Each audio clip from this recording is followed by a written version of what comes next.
நதிநீர் பங்கீட்டில் தமிழகத்திற்கும் அண்டை மாநிலங்களுக்கும் இடையிலான விவகாரம் தீராத பிரச்சனையாகவே உள்ளது.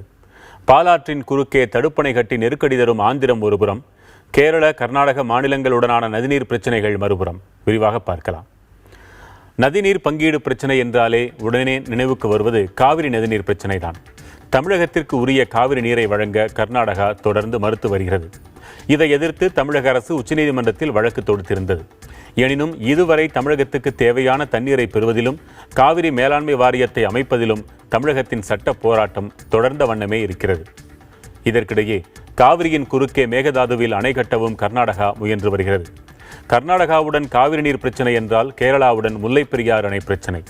முல்லைப்பெரியாறு அணை பலமாக இல்லை என்று கேரளா கூறி வந்த நிலையில் அது தொடர்பாக உச்சநீதிமன்றத்தை நாடிய தமிழக அரசு அணையின் நீர்மட்டத்தை 142 அடியாக உயர்த்துவதற்கான அனுமதியையும் பெற்று வெற்றி பெற்றது.